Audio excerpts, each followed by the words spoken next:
Seguimos com mais uma edição do nosso Debate Farol. Mais uma vez, perguntas quentíssimas, discussão em alto nível, informação e análise para você. Do meu lado, mais uma vez, o médico e analista político, Dr. Renan Félix. Dr. Renan, seja muito bem-vindo mais uma vez. Bom dia, Beto. Bom dia a todos que nos assistem e nos escutam. É sempre um prazer estar aqui com vocês para esse debate de alto nível e com grande elegância. Bacana. Muito obrigado, Dr. Renan, mais uma vez pela presença. Vou cumprimentar também o jornalista Antônio Cláudio Bontorin, que participa mais uma vez do nosso Debate Farol. Bem-vindo, Cláudio Bontorin. Um grande abraço. Obrigado, Beto, um grande abraço e bem-vindo também ao Dr. Renan, que mais uma vez nos acompanha aqui nessa segunda edição do Debate Farol, em sua segunda temporada. Não sei se hoje teremos perguntas ou pegadinhas, viu, Cláudio? Você fica aí, segura aí, segura aí. Parece que são mais pegadinhas, né? Porque realmente... estamos cada vez mais vendo a situação ficar quase que insustentável do ponto de vista da comunicação digital, né? Verdade, tem toda a razão, toda a razão. Bom, vamos à abertura então, a primeira tela. Vou pedir para que o nosso queridíssimo J. Neto coloque. Esse programa não é recomendado para pessoas sensíveis a fortes emoções, por isso que... temos um médico aqui na bancada, se alguém passar mal também. Porém, sempre à disposição. Exatamente. Porém, esse programa ele é recomendado para um outro tipo de público também, que é aquele público que gosta do debate, gosta da boa discussão. Esse programa é recomendado a todos que prezam a liberdade de expressão, o amplo debate e construção de ideias para o melhor convívio social e desempenho de seus representantes públicos. Sempre é bom a gente ficar de olho no que fazem os nossos representantes, que nem sempre nos representam bem. Vamos então, meu caro J. Neto, a primeira pergunta de hoje para a gente debater. Bom, esse tema é meu. Temos mais, porém estamos piores. Eu pensei essa frase do Pepe Mujica, ex-presidente do Uruguai. Ele é uma pessoa sensacional. E no meio da sua entrevista ele fez esse alerta. O que nós temos mais? Nós temos mais comida, nós temos mais acesso à informação, nós temos mais mobilidade, enfim, nós temos muitos recursos disponíveis hoje em dia.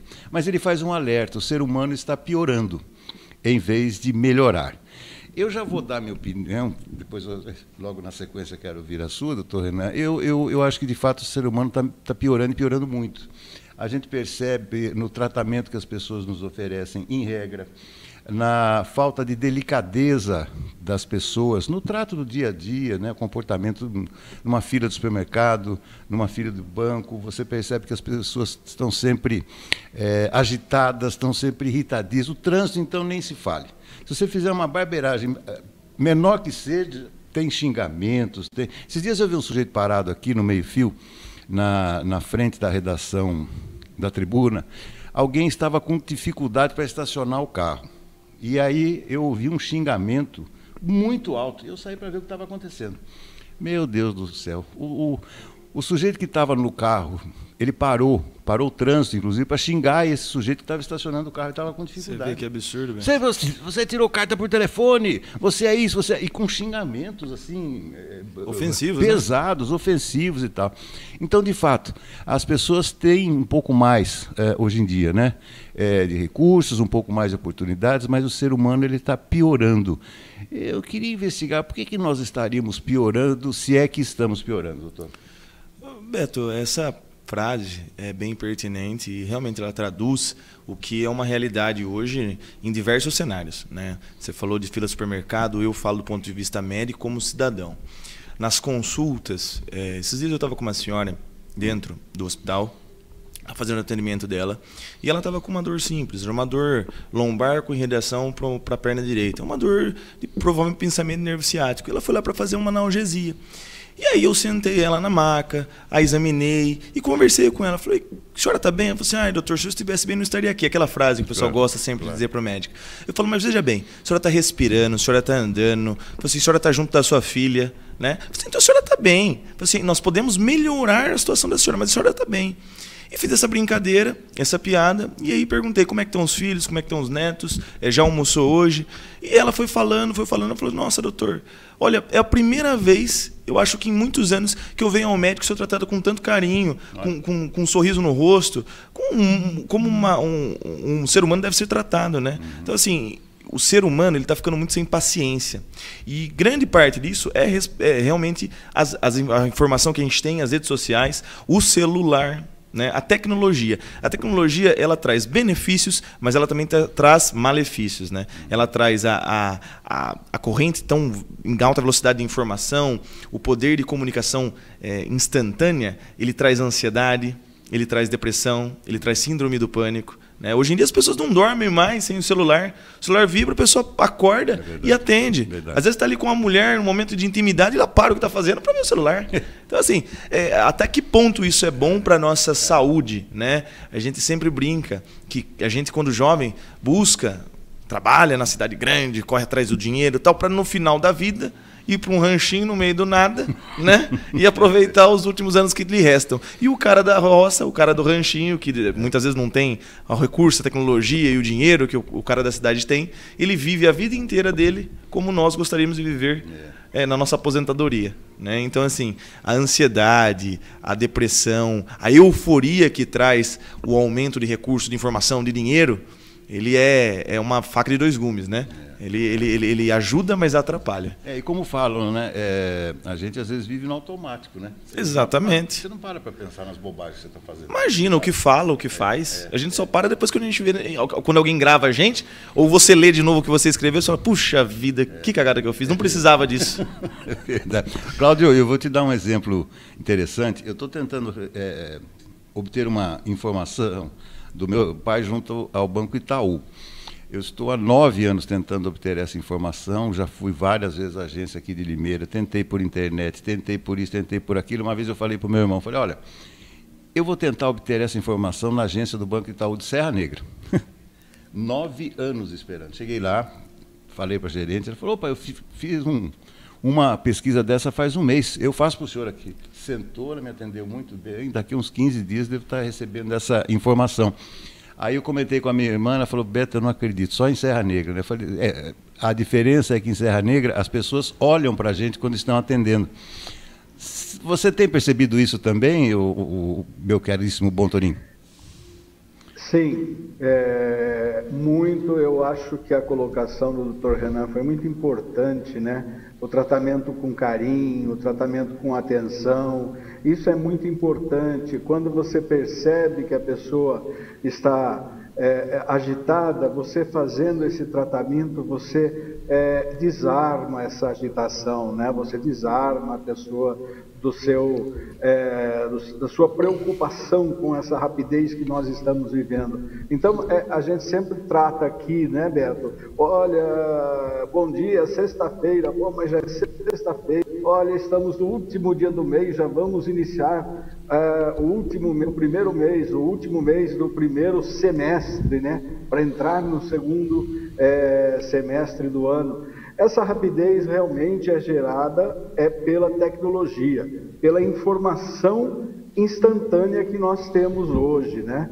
Pela informação instantânea que nós víamos na década de 70, naquelas séries de televisão que a gente assistia, né? A telefonia celular, por exemplo, com o Jornada nas Estrelas, aqueles telefones, aqueles comunicadores que eles tinham. Depois nós tivemos aqui com o celular, né? Inclusive um deles recebeu o nome da série Star Trek, né?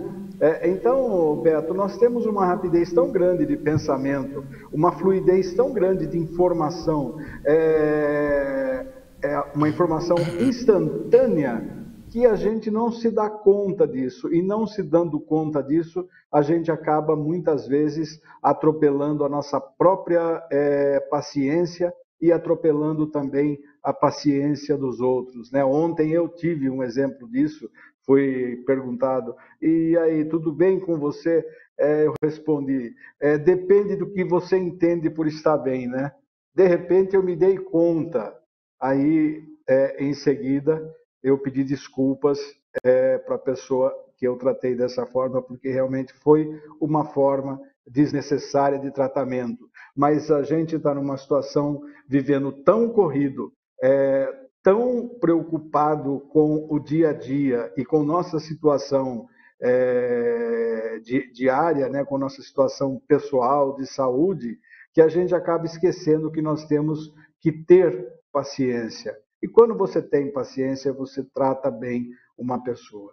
E essas histórias de trânsito, essas histórias de filas, essas histórias de atendimento em bancos, de atendimento em clínicas médicas, em qualquer lugar, inclusive em supermercados, muitas vezes a gente acaba perdendo a paciência e, em certos casos, até a estribeira, né? A gente acaba sendo grosseiro, sendo mal educado. É um resultado do nosso momento, da nossa vivência, nessa rapidez de informações que nós estamos tendo. Um princípio também, né, da sobriedade, onde a pessoa deve pedir a Deus a discernir aquilo que dá para você resolver e aquilo que não pertence a você a solução. Exatamente. Né? É isso aí. Isso é uma coisa que acontece muito, né? O que tem resolução, a gente resolve. O que não tem como resolver, resolvido está. E falta muito desse princípio no nosso dia a dia. Às vezes a gente quer abraçar o mundo, resolver tudo e resolver para ontem. A gente não entende que tudo leva tempo, né? E como o conceito de tempo está se modificando com o passar dos dias, né? Coisas que para a gente uma semana antigamente era uma eternidade, né? Hoje em dia uma semana para a gente é o equivalente ao que era um dia, verdade, né? Verdade. Um mês a gente fala, nossa, lá no fim do ano, hoje fim do ano a gente prospecta para 10 anos, ano que vem, daqui 2 anos. Então o conceito de tempo ele vem se alterando, né? Porque tempo é relativo, né, Beto? Então faz justamente esse link de grande maestria, né? A gente quer resolver tudo muito rápido e acaba fazendo isso que o Montorinha acabou de dizer, que sendo muitas vezes desnecessário com algumas situações, e é uma coisa que a gente precisa corrigir para os nossos dias serem melhores, para a nossa vida ser mais leve. Ter mais paciência. Vamos ao segundo tema de hoje, o tema que foi proposto pelo Dr. Renan. É viável separar homens e mulheres nos abrigos do Rio Grande do Sul? Vamos à sua argumentação. Então, Beto, durante essa semana eu tenho ouvido, né, as últimas semanas, né, alguns comentários que vêm de situações que vêm acontecendo dentro dos abrigos no Rio Grande do Sul, como violência contra a mulher, abuso de crianças, abuso de mulheres, né, dentro dos abrigos, que é para ser justamente a palavra já diz, é um abrigo, né, é um lugar de segurança, né? E aí eu vi um vídeo da primeira-dama do Brasil, Janja da Silva, dizendo que é necessário separar os banheiros, que os banheiros têm que ser separados, precisa ter policial na porta dos banheiros, né, que não dá para separar, tem que separar os abrigos. Os abrigos, na verdade, eles foram separados, né, pelo governo do Rio Grande do Sul já algumas semanas antes do pronunciamento da primeira-dama, mas me deixou muito intrigado, né? Veja bem, esteve em votação o fim das saidinhas no Congresso, depois no Senado, né? E a galera do PT, né, do lado mais tendencioso à esquerda do Brasil, totalmente contra as saidinhas, né? Houve veto, né? Se eu não estou enganado, por parte do presidente e tudo mais. O PT é a favor da saidinha, né? Exatamente, não, o veto pelo fim das saidinhas. Sim. Né? Sim. Então, o que acontece? Não porque é um ultraje, como que não vai ter saidinha?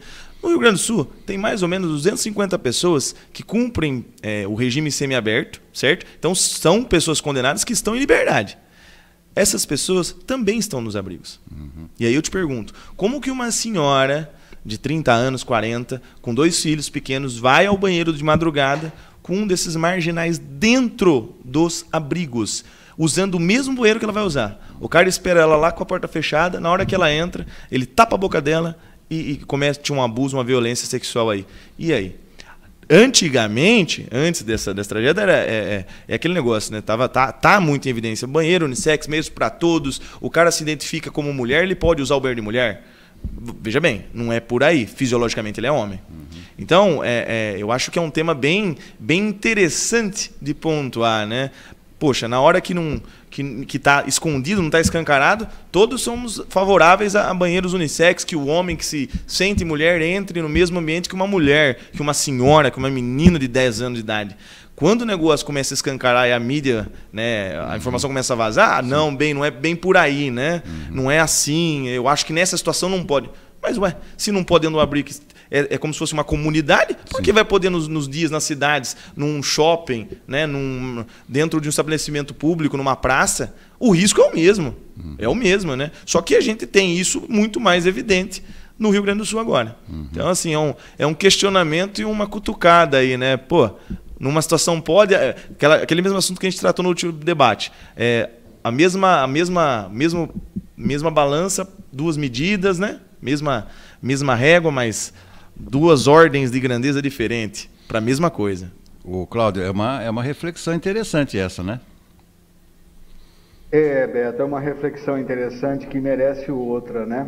Aí eu perguntaria, mas será que foram essas pessoas que têm a prisão semiaberta já os responsáveis por esses ataques? Nós muitas vezes usamos desse argumento e desse preconceito. É um tipo de preconceito, não deixa de ser. Uma especialista, inclusive, fez um comentário, né? Que nós chegamos num ponto de ter que separar essa questão por uma falta de educação também. É um absurdo isso, né? A necessidade da segurança, separar essas questões são importantes, né? Quanto à questão da saidinha, que foi dita pelo Dr. Renan, vale lembrar que os maiores especialistas em segurança do Brasil, eles estão dizendo que é importante se manter, pelo menos, o direito daqueles que já estão em fim de pena e que estão em regime semiaberto, de ter o direito de ficar com a família. Em questão de estatísticas, são todos esses realmente voltam. E o veto da Presidência da República é justamente no que proíbe a todos de ter a saidinha. Então, ele apenas coloca essas pessoas que já estão em fim de regime, estão em fim de cumprimento de pena, já têm o bom comportamento, já tem a sua semi-aberta, poderão continuar tendo o direito de ficar nesse período integral, não apenas tendo que voltar para a detenção, né, com os seus familiares. A questão do banheiro unissex, isso ainda, para a gente aqui, vai ser uma discussão muito longa, né? A Europa, isso já é muito comum, e até a minha esposa enfrentou uma situação dela que para ela foi constrangedora, depois ela percebeu, né? Ela estava na Alemanha, né? E no aeroporto de Frankfurt, quando, de repente, ela entrou num banheiro e atrás entrou um homem. E no banheiro tinha as cabines para as mulheres e os mictórios para os homens. Lá, o banheiro unissex é banheiro unissex mesmo, para homens e para mulheres, num dos maiores aeroportos da Europa, que é o de Frankfurt, na Alemanha, né? Ela estranhou, ela achou engraçado, ela falou, fiquei constrangida, mas depois que eu percebi, né, que entravam homens e mulheres. Não é a questão da transexualidade, ou se sente ou não se sente, é unissex mesmo, para todos os sexos, e funciona normalmente. É tudo uma questão, como eu sempre digo, de cultura, né? Mas a separação realmente, eu achei um absurdo muito grande isso ter que acontecer em decorrência dessas violências, tanto que foram registrados mais seguranças, né, nesses locais, o que é importante, né? E as pessoas que cometeram esses atos infracionais foram identificadas e foram presas, né? Eu acho que é necessário, quando se tem uma situação dessa, esse tipo de atitude. Agora, a separação, de fato, eu acho desnecessária. Apenas controlar a segurança desses abrigos, né? Agora, é complicado, é uma tragédia que a gente não tem nem noção de como vai acabar, de como vai ser, né? E como que vai estar lá na frente a situação do Estado, porque, olha, basicamente o Estado todo está envolvido nessa tragédia, está sofrendo com isso, né? É uma coisa que nós não estávamos preparados e tivemos que enfrentar abruptamente, né? Nós tivemos que enfrentar assim de forma terrível, né? Por segundos as coisas aconteceram e nós vemos nas imagens hoje, né? Agora nós estamos vendo na redução da alta dos rios e das lagoas, nós estamos percebendo o estrago que realmente aconteceu, né? A questão é torcer lá pelo povo do Sul, dar um grande aplauso, né, um sonoro aplauso para todos os voluntários e para todos os estados do país que enviaram pessoas, enviaram militares, enviaram bombeiros, enviaram médicos para lá, para que pudessem amenizar um pouco essa situação que está muito difícil de ser amenizada. A situação lá é catastrófica. Se me permite, Cláudio, eu vou comentar dois pontos que você pontuou aí. Quando você me diz que não podemos ter...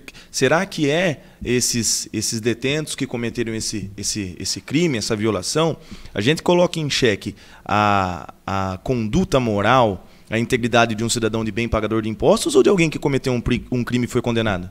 Uhum. O bom senso, na minha cabeça, me diz que sempre aquela pessoa que cometeu um crime e cumpre a sua condenação naquela vigência, naquele momento, gente, ladrão, o cara roubou o meu celular aqui, aí tá eu, o Beto e você. O primeiro a ser desconfiado é óbvio, aquele que já tem algum delito, né, que já tem uma passagem, o próprio nome já diz, né, uma passagem obscura, uma passagem criminal, né? Então eu acho que isso é uma analogia que não dá pra gente fazer. Ah, mas quem me garante que foram esses caras? Os caras já cometeram um crime. Estatisticamente, você sabe, quem comete um crime, comete outro. O cara que estupra uma vez, estupra de novo. Rouba uma vez, rouba de novo. Agora, eu vou colocar em xeque o cara que nunca fez ou o cara que já fez, né? E o segundo ponto, Cláudio, que eu também concordo, mas não concordo com você, que, em relação aos banheiros unissex, você falou assim, na Alemanha funciona assim. No Brasil, as fábricas, as indústrias, servem suco na hora do almoço. Na Itália servem vinho. Uhum. Muitas fábricas servem vinho. O italiano tem a cultura de tomar uma taça de vinho, né, 100 ml, e retornar ao trabalho. O brasileiro, se você pôr uma chopeira lá, ninguém trabalha depois do almoço. Verdade. Ele vai prender a mão, vai perder a mão, perder a cabeça, se acidentar, ficar embriagado. Então é questão de cultura. O povo da Europa é um povo, o povo do Brasil é outro povo. A nossa cultura é diferente da deles. Dado que nós comemos arroz e feijão aqui, e lá eles comem cachorro-quente, por exemplo, nos Estados Unidos. Na hora do almoço, sanduíche, sim, e por aí vai. No café da manhã eles comem bacon, a gente come pão francês.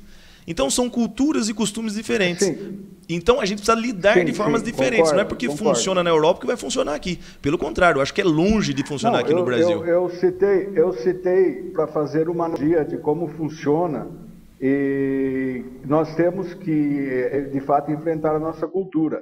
Mas essa questão de sempre culpar uma pessoa que já cometeu um erro, nós estamos colocando em xeque a nossa própria condição de entender que essa pessoa pode estar se recuperando. Então, nós vamos ter sempre bandidos e sempre apenas gente de bem. Nós vamos fazer uma divisão muito grande nessa questão da pessoa ter passado por uma situação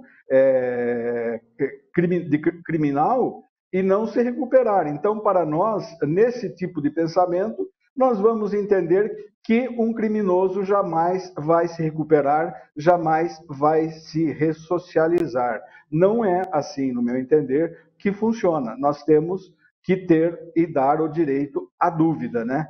Porque nem sempre uma pessoa de bem, a gente sabe que é uma pessoa de bem, né? Eu conheço muitos cidadãos que se dizem de bem na frente da gente e no escurinho do cinema é outra coisa. Então, nós não podemos generalizar.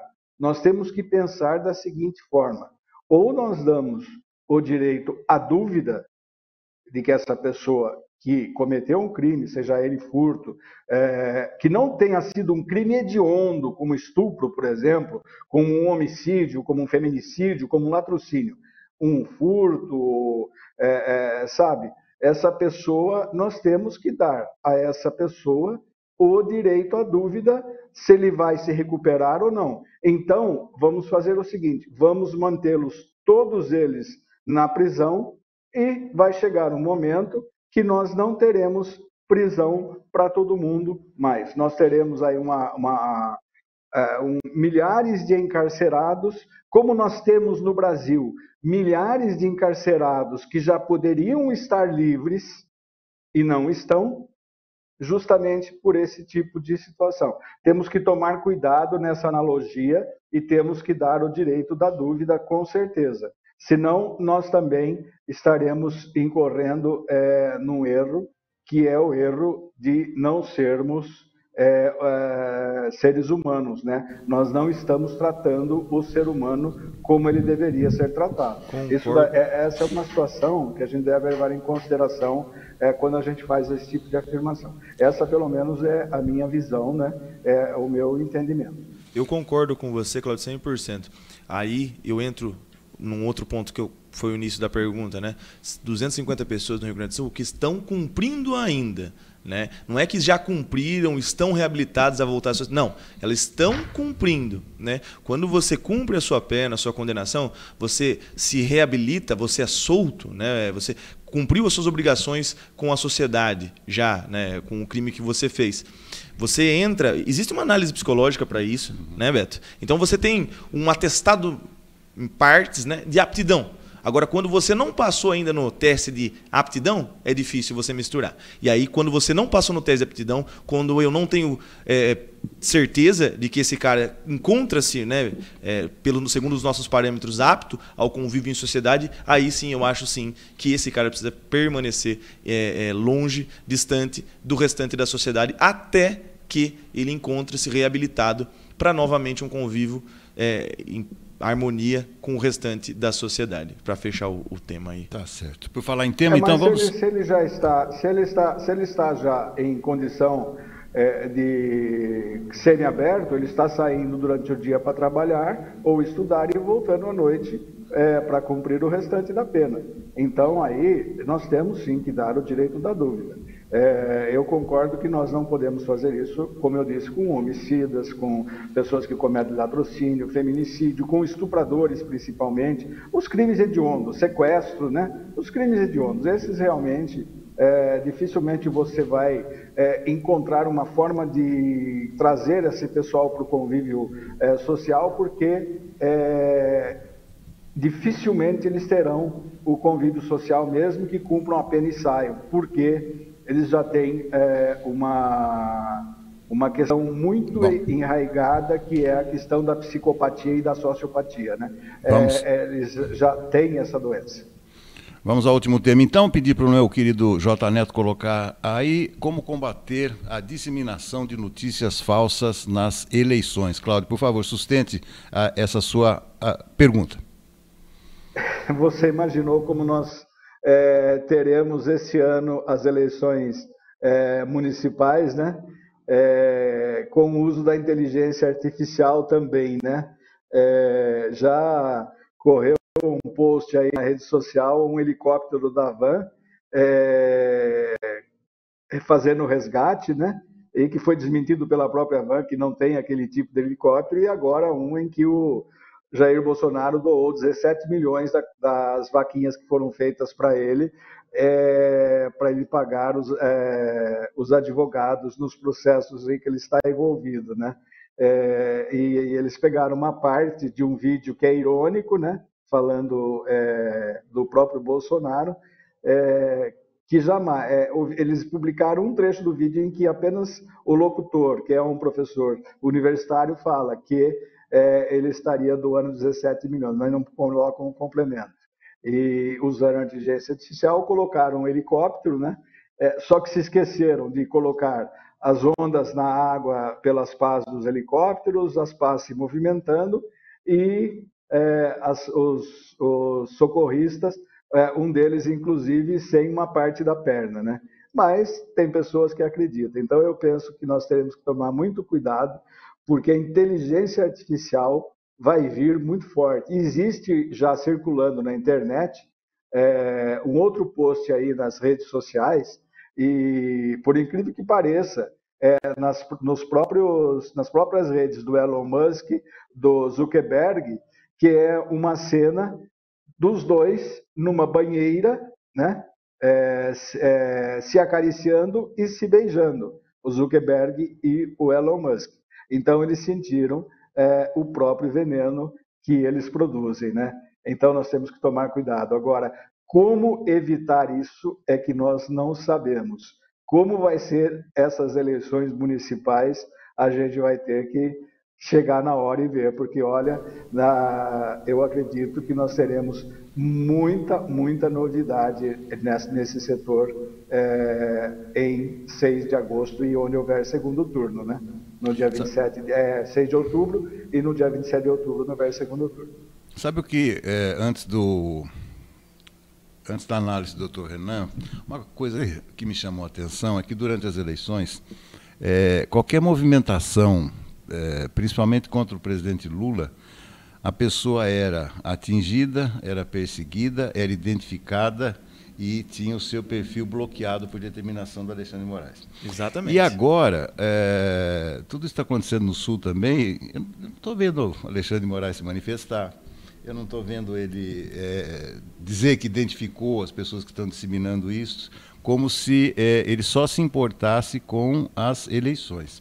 Agora, quanto a fake news, Cláudio, a notícia falsa, isso não vai acabar nunca. Agora, o que eles precisam ser mais ágeis, né, e mais assertivos está na identificação de quem fala uma mentira. Agora, a mentira, ela é subjetiva também. Também, discutimos isso no último programa, não é? E o que você acha que vai acontecer nas próximas eleições? Beto, Cláudio, aproveitando o gancho do que ele falou, né, eu acho, a minha opinião é a seguinte, a inteligência artificial, né, como o Cláudio bem pontuou, ela vem aí para elevar o nível da disseminação de fake news, porque fake news já existe. Você pega 30 pessoas, fecha a câmera em 30 pessoas e diz que está tendo um movimento de 100 mil pessoas. Isso é o quê?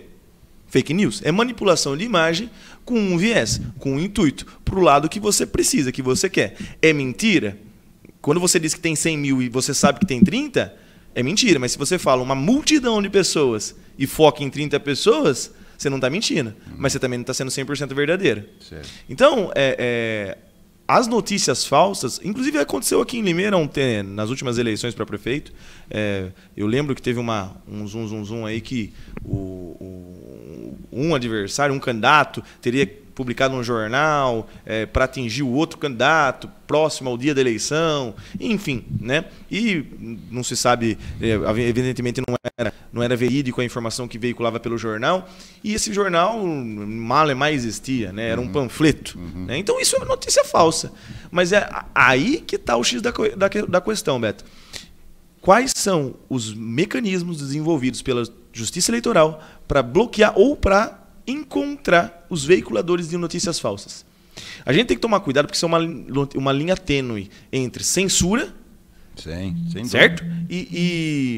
E punição, e culpabilizar quem realmente comete uma notícia falsa, uma calúnia, uma difamação, e por assim vai.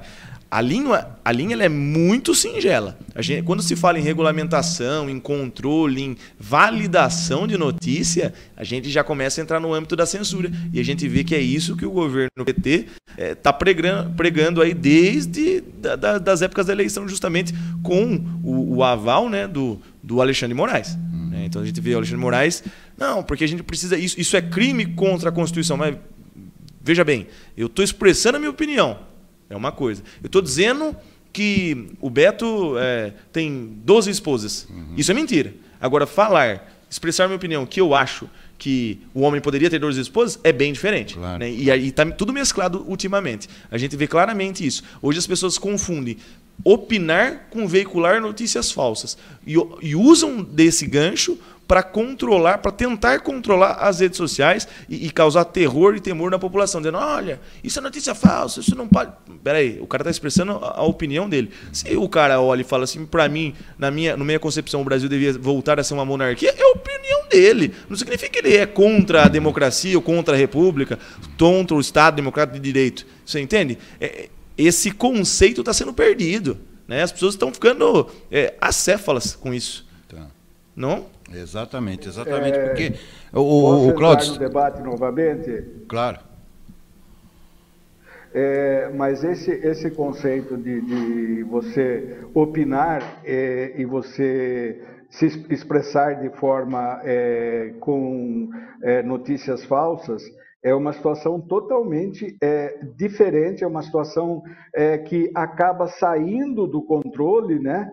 E a gente sabe que quem são os disseminadores dessas notícias, né? Agora, para isso, o que precisa? Precisa uma nova ação. O Alexandre de Moraes não está, agora me desculpe, eu vou usar o meu lado ideológico para dizer, o Alexandre de Moraes está fazendo um excelente trabalho nesse sentido. Ele está proibindo apenas, ou ele está tirando perfis que são perfis terríveis, são perfis lamentáveis, que trazem apenas notícias maldosas, que não são perfis ideológicos, são perfis maldosos. Então, se você levar em consideração, por exemplo, todos os 2 anos de pandemia, quando nós tivemos aí gastos absurdos com remédios que nós sabíamos que não tinha nenhuma eficácia, e quando nós vimos a questão da vacinação em todos os sentidos ser negada, ser criticada, ser quase proibida pelo presidente Bolsonaro, ele estava negando uma situação, ele era um negacionista. Não podemos ser negacionistas. E a questão do negacionismo é que originou uma enorme onda de notícia falsa. O próprio governador do Rio Grande do Sul deu uma entrevista para a Rádio Bandeirantes e para a Band News dizendo que o comércio, que ele não queria mais doações porque o comércio não ia ter para quem vender se chegasse tanta doação. E que ele não era meteorologista para dizer o que ele imaginava que iria acontecer nos próximos dias ou nos próximos meses com o Estado. Então, ele negou a própria situação que foi contornada pelos próprios comerciantes. Mas os comerciantes falaram, as doações têm que chegar cada vez mais. Para quem que eu vou vender se nós não tivermos uma recuperação do Estado? É esse tipo de notícia falsa que a gente fala. E a gente sabe o quanto elas foram negativas, o quanto você pegar o índice de vacinação hoje no Brasil, o Brasil já não pode ser considerado um exemplo, como sempre foi, de ter eliminado, erradicado várias doenças e essas doenças estarem de volta e tudo, porque um presidente da República disse que a vacina não funcionava e você tinha que tomar cloroquina, ivermectina e azitromicina. Se eu tomasse cloroquina para me cuidar, eu teria um problema muito sério, porque eu tenho uma cardiopatia que é a arritmia, e a cloroquina é terrivelmente prejudicial à arritmia. Nós tivemos uma onda, e nós continuamos tendo uma onda em relação ao Rio Grande do Sul. Agora, não é a questão do PT, do Lula, do PL, do Bolsonaro, é uma questão que envolve a todos. E nós temos que estar preparados para isso e para combater e controlar. Eu não era, mas hoje eu sou sim a favor da regulação. Porque se não houver uma regulação, o que nós vamos fazer? Se não houver uma regulamentação, o que nós vamos fazer? O próprio Estados Unidos está fazendo isso lá. Eles estão na iminência de proibir o TikTok, que é chinês, porque eles estão achando que o TikTok é um objeto de espionagem da China. Eles estão cada vez mais combatendo essas redes sociais. Então, eu acho que está na hora da gente levar um pouco em consideração, jogar de lado um pouco nossos interesses ideológicos e políticos e perceber desculpa, circulou também, eu estava comentando com o Beto ontem no programa, uma fake news que veio da esquerda, onde dizia que prefeitos gaúchos não estavam demorando em pedir ajuda para depois falar que o governo federal não ajudou. Isso é mentira. Por que é mentira? Porque quando o município decreta estado de calamidade ou emergência e o Estado avaliza isso, a ajuda já vem imediatamente. Então, dos dois lados ocorre isso, né? Mas, infelizmente, nós temos que lembrar que o negacionismo é o pior efeito de uma notícia falsa, né? E o negacionismo leva à morte. Por isso que nós tivemos 750 mil mortes na pandemia, dos quais, por alto, o nosso ex-presidente é responsável por 400 mil no mínimo. Ô, Cláudio, com certeza nós precisamos realmente rever os nossos conceitos. Concordo com você em algumas partes, discordo em outras. Eu acho que essa é uma discussão bem longa. Sobre a vacina, você falou, eu não vi ninguém obrigando ninguém a não tomar vacina. Eu lembro de sempre ver o governo federal da época, né, dizendo que deve ser opcional e não obrigatório. Eu não vejo hoje, como médico, ninguém se negando a tomar vacina de pólio. Eu vejo hoje a AstraZeneca sumir do mercado e não ser mais vendidas porque está causando trombose, levando pessoas a óbito. Tá? Infarto agudo do miocárdio, AVC, tromboembolia pulmonar. Tá? Uma vacina demora muito tempo para ser desenvolvida. Né? A gente não está falando que não é para tomar vacina. A gente está dizendo o seguinte, na hora, realmente, precisava da vacina. Ela foi necessária, salvou muitas vidas. O Brasil foi, acho que, o primeiro ou segundo país a vacinar, a iniciar a vacinação. Né? Isso aí tem documentado, é só procurar, eu não sei a fonte agora, mas li vários artigos sobre isso, que era uma coisa que me gerava muita dúvida. Né? Então o Brasil foi um dos primeiros países a iniciar a vacinação. E vacinou todo mundo muito bem. Mas os efeitos colaterais da vacina estão surgindo aí. Né? A vacina, inocular um agente dentro de um ser humano, você não vai ver o efeito instantâneo, você vai ver daqui 10, 15, 20 anos, 2, 3 anos, né? Os efeitos devastadores que podem causar. Então é uma discussão bem longa, existem muitos pesquisadores, cientistas e médicos que entram nesse mérito, que discutem e até hoje não se chegou a uma conclusão. Né? A gente sabe que existem algumas vacinas que já foram comprovadamente ruins para serem inoculadas em seres humanos. Né? Aí, em questão de notícia, de que o ex-presidente Bolsonaro foi responsável, eu não vejo como o governo Bolsonaro possa ter criado o Covid, e também a vacina ela atenua, não significa que você não vai pegar. Tanto é que eu mesmo fui vacinado e contraí Covid 4 vezes, como inúmeros outros pacientes. De forma mais branda, mas contraí. E até hoje também. A gente tem óbito em função de Covid. Tá? A gente vê isso no dia a dia. Então não dá para culpabilizar uma pessoa por um desastre, um germe criado lá na China que veio parar aqui no Brasil. Então vamos lá. O pessoal morreu, foi uma coisa horrível, mas não tem como eu responsabilizar um presidente. Não, veja bem. Aí já eu acho que cabe fora do nosso convívio social. Eu responsabilizei pela falta e pela má informação que ele provocava. Ele tirou um ministro da Saúde que estava fazendo um trabalho excelente, junto com 2 técnicos da Anvisa, que são técnicos reconhecidos no Brasil, sempre do lado dele, porque ele estava achando que o Mandetta estava querendo o lugar dele na eleição. São especulações, né, que a gente não tem como a gente afirmar. Mas também não tenho político de estimação, não tenho mascote, viu, Cláudio? Eu acho que o governo Bolsonaro devia ter sido melhor durante a pandemia e durante o governo, tinha muito mais ações que poderia ter feito. Tá?